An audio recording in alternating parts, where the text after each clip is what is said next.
السلام عليكم البنات والمتتبعين الغاليين في القناه ديالي. كنتمنى كلكم تكونوا على خير وبخير، واليوم فرحانه بزاف حيت غادي نشارك معكم اول خطوه في مشروعي جديد من البيت. بغيت نوريكم المكونات اللي غادي نخدم بها والسير ديال كل حاجه باش حتى نتوما تستافدوا معايا وتعرفوا الجوده ديال اي حاجه.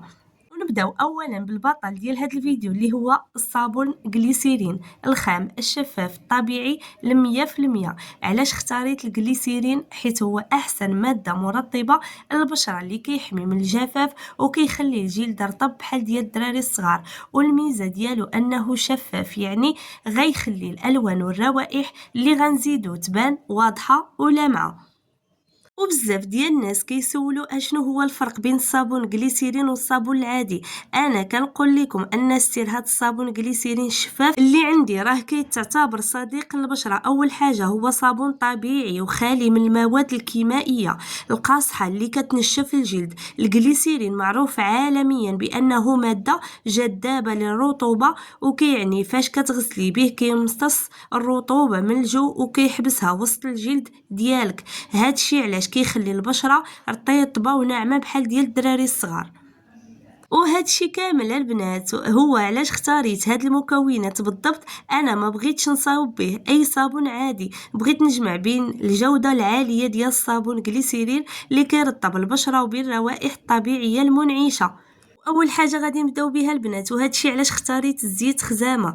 هاد زيت خزامه راه مفيد بزاف للبشره وكيطهر الجلد وكيهدى الاحمرار والتهاب البشره الحساسه وكيخلي واحد الانتعاش اللي كيبقى شاد في اللحم في الحمام مده طويله. واختاريت زيت النعناع بالضبط لانه كيتعتبر منشط ومحفز طبيعي، وفاش كتغسلي بهذا الصابون في الصباح ديك البروده والنسمه ديال النعناع كتفيق الخلايا ديال الدماغ وكتحيد العيا والكسل وكتعطيك طاقه ونشاط اليوم كامل. وشوفوا معايا تبارك الله شحال عندي هنا من لون، عندي بزاف ديال الالوان والدرجات ديال الميكار اللامعه، وكل لون كيدير اكثر من الاخر. ولكن هذا الفيديو الاول ديال المشروع ديالي اختاريت نركز بالضبط على جوج الالوان اللي غادي نجيب متناسقين 100% مع الروائح اللي عندي. ودابا غير اختاريت اللون الموف اللامع، وشوفوا تبارك الله شحال كيزهيا وكيبري. علاش اختاريت الموف؟ باش يعطيني تناسق خطير مع الزيت العطريد خزامه اللي هضرت لكم عليه وغادي نصاوبوا به. خليها مفاجأة الفيديو الجاي اللي غنقول لكم شنو غنديروا به. واختاريت عاوتاني هاد اللون الاخضر اللي كيشهيه، وشوفوا اللمعه فيه شحال غزاله. وهاد الاخضر اختاريته بالضبط باش نديروه مع زيت النعناع غنصاوبوا به. خليها مفاجأة الفيديو الجاي. وهادو هما المكونات اللي غنبداو بهم المشروع المتميز من البيت البنات. وبغيت نشارك معكم اول حاجه باش تشوفوا الجوده والنقاء ديال السلعه اللي غادي نخدم بها.